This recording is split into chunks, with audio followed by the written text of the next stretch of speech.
50वां बाब। तब यूसुफ अपने बाप के मुंह से लिपट कर उस पर रोया और उसको चूमा। और यूसुफ ने उन तबीबों को जो उसके नौकर थे अपने बाप की लाश में खुशबू भरने का हुक्म दिया। सो तबीबों ने इस्राएल की लाश में खुशबू भरी और उसके 40 दिन पूरे हुए, क्योंकि खुशबू भरने में इतने ही दिन लगते हैं।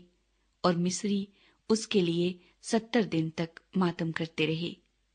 और जब मातम के दिन गुजर गए तो यूसुफ ने फिरौन के घर के लोगों से कहा, अगर मुझ पर तुम्हारे करम की नजर है तो फिरौन से जरा अर्ज कर दो कि मेरे बाप ने ये मुझसे कसम लेकर कहा है कि मैं तो मरता हूँ, तू मुझको मेरी गोर में जो मैंने मुल्क कैनान में अपने लिए खुदवाई है दफन करना।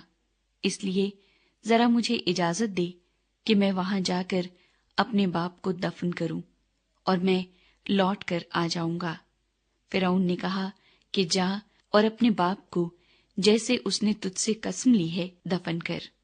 सो यूसुफ अपने बाप को दफन करने चला। और फिरौन के सब खादिम और उसके घर के मशाइख और मुल्क मिस्र के सब मशाइख और यूसुफ के घर के सब लोग और उसके भाई और उसके बाप के घर के आदमी उसके साथ गए। वो सिर्फ अपने बाल बच्चे और भेड़ बकरियां और गाय बैल जशन के इलाके में छोड़ गए, और उसके साथ रथ और सवार भी गए।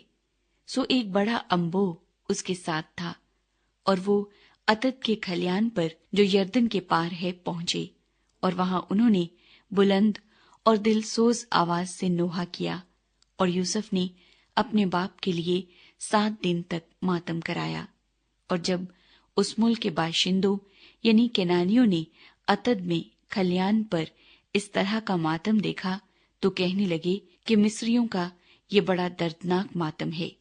सो वो जगह अबील मिस्रीम कहलाई, और वो यरदन के पार है। और याकूब के बेटों ने जैसा उसने उनको हुक्म किया था वैसा ही उसके लिए किया, क्योंकि उन्होंने उसे मुल्क केनान में ले जाकर ममरे के सामने मकफीला के खेत के मुगारा में, जिसे इब्राहिम ने इफ्रून हित्ती से खरीद कर गोरिस्तान के लिए अपनी मलकियत बना लिया था, दफन किया। और यूसुफ अपने बाप को दफन करके अपने भाइयों और उनके साथ जो उसके बाप को दफन करने के लिए उसके साथ गए थे मिस्र को लौटा। यूसुफ अपने भाइयों को दोबारा यकीन दिलाता है। और यूसुफ के भाई ये देखकर कि उनका बाप मर गया कहने लगे कि यूसुफ शायद हमसे दुश्मनी करे और सारी बदी का जो हमने उससे की है पूरा बदला ले। सो उन्होंने यूसुफ को ये कहला भेजा कि तेरे बाप ने अपने मरने से आगे ये हुक्म किया था कि तुम यूसुफ से कहना कि अपने भाइयों की खता और उनका गुनाह अब बख्श दे, क्योंकि उन्होंने तुझसे बदी की। सो अब तू अपने बाप के खुदा के बंदों की खता बख्श दे। और यूसुफ उनकी ये बातें सुनकर रोया, और उसके भाइयों ने खुद भी उसके सामने जाकर अपने सर टेक दिए और कहा, देख हम तेरे खादिम हैं।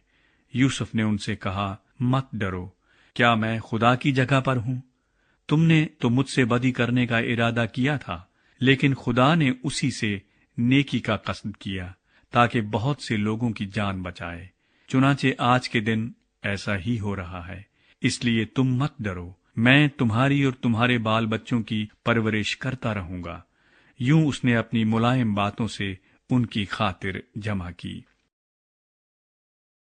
यूसुफ की वफात। और यूसुफ और उसके बाप के घर के लोग मिस्र में रहे, और यूसुफ 110 बरस तक जीता रहा। और यूसुफ ने इफ्राइम की औलाद तीसरी पुश्त तक देखी, और मनस्सी के बेटे मकीर की औलाद को भी यूसुफ ने अपने घुटनों पर खिलाया। और यूसुफ ने अपने भाइयों से कहा, मैं मरता हूँ और खुदा यकीनन तुमको याद करेगा और तुमको इस मुल्क से निकाल कर उस मुल्क में पहुंचाएगा जिसके देने की कसम उसने अब्राहम और इसहाक और याकूब से खाई थी।